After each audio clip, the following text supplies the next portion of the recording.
મિત્રો આજના વિડીયોમાં આપણે ચેપ્ટર 2 બહુપદીય તો આપણે અવયવ શીખવાના છે. કેમ કે અવયવ ઘણા લોકોને આવડતા હોતા નથી.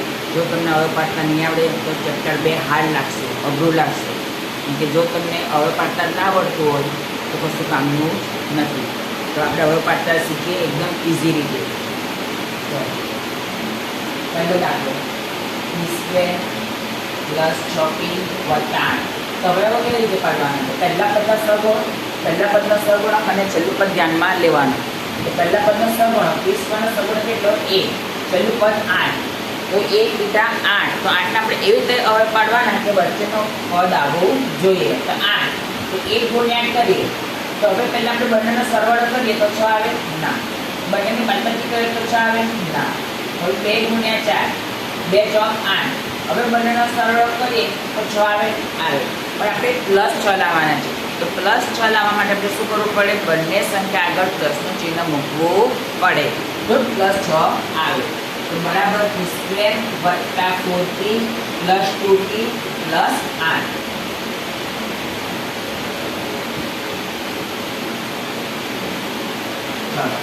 હવે ટોટલ 4 પદ છે તો આપણે બે પદમાંથી કોમન કાઢીશું.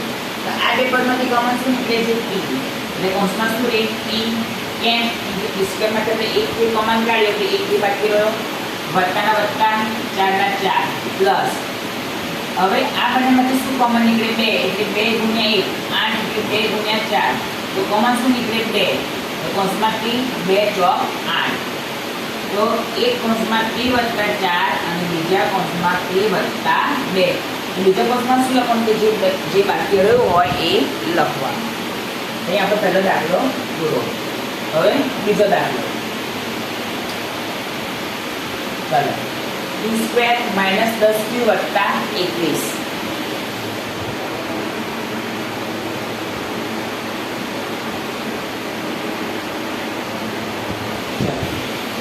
તો પહેલા પદનો સહગુણક 1, છેલ્લું પદ 21.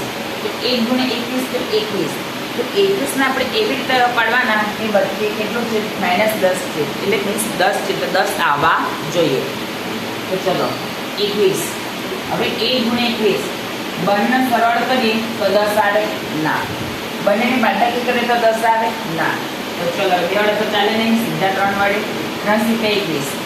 હવે બંનેનો સરવાળો કરીએ તો 10 આવે. પણ આપણે -10 લાવવાના છે.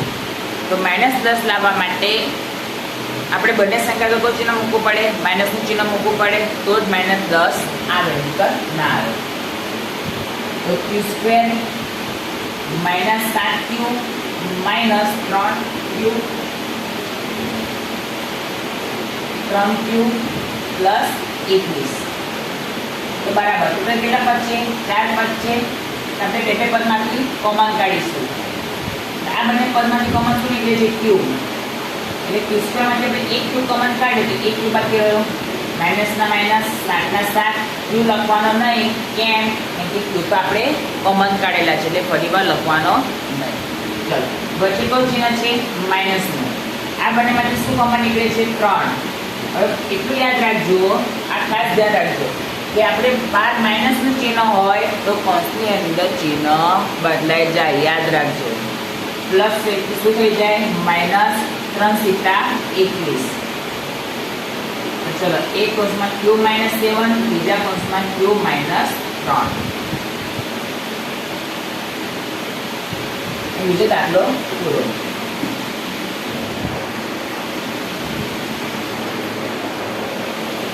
હવે અહીંયા પહેલા પદનો સહગુણક અને છેલ્લું પદ તો 1 ગુણ્યા 16 16.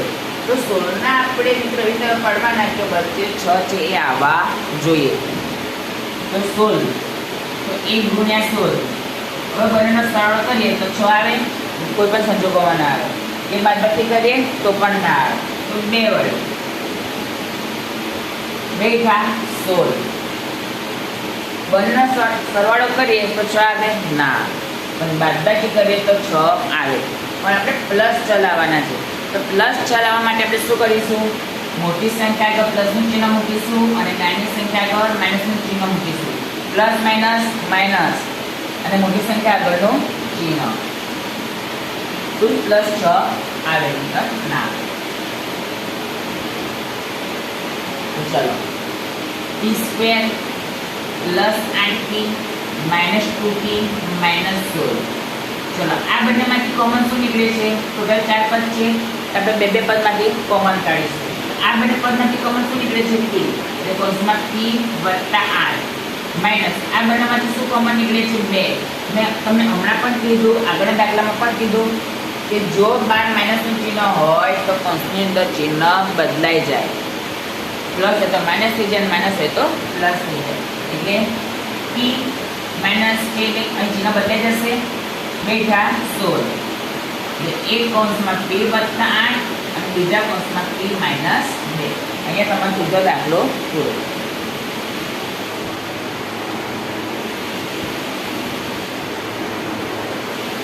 આજના વિડીયોમાં 3 જ દાખલા જોવાના હતા.